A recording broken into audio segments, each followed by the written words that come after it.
تھا کہ سرکار کچھ اور بیان آپ نے کیوں نہیں کیا، اختتام جلد سے جلد کیوں فرمایا؟ فرماتے ہیں کہ اگر میرے کوئی جملے میں یہ 70 بھی اگر چلے گئے تو دنیا کو پیغام کون پہنچائے گا؟ تو کس طریقے سے سرکار غوث پاک نے دین کی خدمت کی، ہم تمام کی دستگیری کی، ایک زندگی درکار ہے، اس زندگی کے ملنے کے بعد ان کی پوری حیات ہم خدمت کرتے ہوئے، ان کے نغمے گاتے ہوئے گزار دیں زندگی کے شب و روز، اس کے باوجود بھی پیران پیر سرکار کے احسان کا حق ادا نہیں کر سکتے۔ ہم پر وہ احسان عظیم فرمایا ہے غوث پاک رضی اللہ تبارک و تعالیٰ نے۔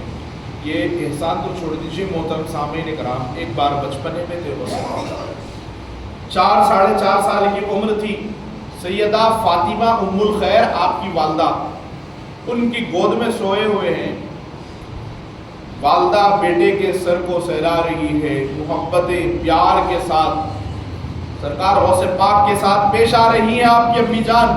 اچانک آپ نے فرمایا امی جان کیا آپ کو معلوم ہے کہ آپ کے اوپر میرا بہت بڑا ایک احسان ہے؟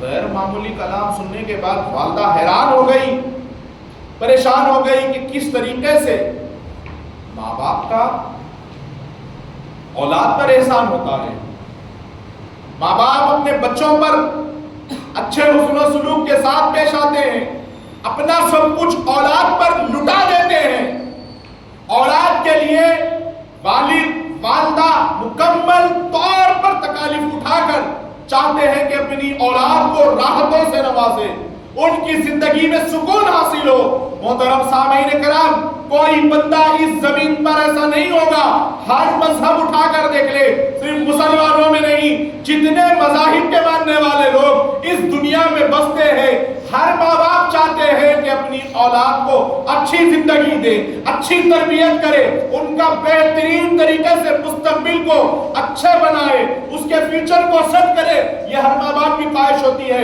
اور ہر ماں باپ کا اولاد پر احسان ہوتا ہے۔ محترم سامعین کرام، غوث پاک رضی اللہ تبارک و تعالیٰ عنہ کس شان کے ساتھ اس دنیا میں تشریف لائے، ایسا نہیں کہ سرکار غوث پاک رضی اللہ تبارک و تعالیٰ عنہ اپنی والدہ ماجدہ کا احسان نہیں مان رہے، ایسا ہرگز نہیں ہے۔ محترم سامعین کرام، جب اساتذہ کے سامنے غوث پاک کو لے جا کر بٹھایا گیا اور پوچھا گیا کہ بیٹے پڑھو اعوذ باللہ من الشیطان الرجیم بسم اللہ الرحمن الرحیم، غوث پاک پڑھنے سے منع کر دیا، آپ پڑھ ہی نہیں رہے ہیں۔ آخری میں استاد نے پوچھا کہ بیٹے میں تمہیں اتنی دیر سے پڑھا رہا ہوں، نہ اعوذ باللہ پڑھتے ہو نہ بسم اللہ الرحمن الرحیم پڑھتے ہو، معاملہ کیا ہے، ماجرا کیا ہے، آخر تم کیا پڑھنا چاہتے ہو، تم اپنی مرضی سے پڑھو۔ محترم سامعین کرام، سرکار غوث پاک سے جب استاد نے یہ کہا کہ اپنی مرضی سے جو پڑھنا چاہتے ہو پڑھو، تو 17ویں پارے کی تلاوت شروع کر دی۔ غوث پاک رضی اللہ تبارک و تعالیٰ، استاد پریشان ہو گئے، میں تو یہ سوچ کر تمہیں پڑھانے بیٹھ گیا تھا بیٹے عبدالقادر کہ تم طاؤس تسمیہ سے شروع کرو گے، لیکن تم نے 16 پارے کہاں پر یاد کیے، اتنی کم سنی کے عالم میں، اتنی کم عمری کے عالم میں۔ فرماتے ہیں کہ میری امی جان سیدہ فاطمہ ام الخیر 16 پاروں کی حافظہ تھی، اور روزانہ عشاء کے بعد سونے سے پہلے وہ 16 پاروں کی تلاوت کرتی تھی۔ غور کریں، آج کی وہ مائیں جو اپنے بچوں کو فون دے کر بٹھا دیتی ہیں، آج اپنے بچوں کو کھلونے میں مصروف کر دیا کرتی ہیں۔ معزز سامعین کرام، غور کریں کہ آج کے ماں باپ اور اس زمانے کے والدین میں فرق کیا تھا۔ سرکار غوث پاک رضی اللہ تبارک و تعالیٰ عنہ فرماتے ہیں کہ میری امی جان عشاء کے بعد روزانہ وہ 16 پارے تلاوت کر لیتی، اس کے بعد وہ بستر پر تشریف لے جاتی۔ فرماتے ہیں کہ میں نے اپنی امی جان کو تلاوت کرتا ہوا دیکھ کر ان کی قرآن پاک کو جب وہ پڑھتی تھی ان کے شکم میں نے سن کر یہ 16 پارے یاد کر لیے۔ 16 پارے والدہ کے شکم میں حفظ کر لیے، اور 17ویں پارے سے اس دنیا میں آ کر آپ نے تعلیم حاصل کی۔ محترم سامعین کرام، ایسا نہیں کہ غوث پاک نے یہ کہا کا عمل ہے کہ ایک والدہ کے جملے پر پوری زندگی جھوٹ نہ کہا ہو سرکار غوث پاک نے، تربیت کہاں ہوئی محترم سامعین کرام؟ پیدا ہونے کے بعد کیا فوراً پیر کا دامن نہیں، سب سے بڑی گود جو تربیت کے لیے ہے وہ ماں کی گود ہے۔ تربیت کا سب سے بڑی تربیت کا ماں کی گود ہے، اور یہ وہ کوئی عام ہستی نہیں ہے۔ پیدا ہونے کے بعد ولی بن کے نہیں آئے، غوث پاک ولی بنانا جان کر آئے ہیں۔ غوث پاک بادشاہ نہیں ہے، غوث پاک بادشاہ بنانے والے ہیں۔ یہ وہ ذات گرامی فرماتے ہیں امی جان آپ پر ہمارا بہت بڑا احسان ہے۔ یہ سن کے والدہ حیران ہو گئی، پریشان ہو گئی، ایسی بات اے بیٹے عبدالقادر تم کیوں کر رہے ہو، ماجرا کیا ہے، بات کیا ہے؟ یہ سن کر حیران ہو گئی والدہ۔ اور آج بھی اگر کوئی چھوٹا سا بچہ ہو اور ایسی بات کر دے جو محفل سن کر اسے چونک جائے، پریشان ہو جائے، حیران ہو جائے، معزز سامعین کرام ہم فکر میں لگ جاتے ہیں کہ آج ہمارے بچے نے، ہماری بچی نے کس طریقے کی بات کیوں کی ہے۔ اور یہ وہ بات کہ فرماتے امی جان آپ پر ہمارا بہت بڑا احسان ہے۔ غوث پاک کو دیکھا حیرانی کے عالم میں اور پوچھا بیٹے بتاؤ، ہر ماں باپ کا اولاد پر احسان ہوتا ہے، تم نے چلو بڑے ہو کر کمایا ہو، کوئی اور چیز کی ہو، خدمت کی ہو، تب تو یہ مانا جاتا کہ شاید ہو سکتا ہے کہ احسان، لیکن اتنی کم سنی کی عمر میں 4 ساڑھے 4 سال کی عمر میں بیٹے تم یہ کہہ رہے ہو کہ تم نے مجھ پر احسان کیا، آخر وہ کون سا احسان تم نے کیا بیٹے عبدالقادر، اور کب کیا آپ نے احسان؟ والدہ کی یہ بات سن کر فرماتے ہیں امی جان جب میں آپ کے شکم میں تھا اور آپ کا دل چاہا کہ انگور کھائیں، تو آپ گھر کے پاس کے باغ میں، انگور کے باغیچے میں پہنچ کر چاہتی تھی کہ انگور کا گچھا توڑ لیں اور کھا لیں۔ جب آپ انگور کے قریب اپنا ہاتھ لے جانا چاہتی تھی، آپ کے جسم میں ایک بے چینی اور گھبراہٹ سی ہو گئی۔ یہ سن کر والدہ حیران ہو گئی، ہاں بیٹے تمہاری پیدائش سے چند مہینے پہلے یہ واقعہ ہوا تھا۔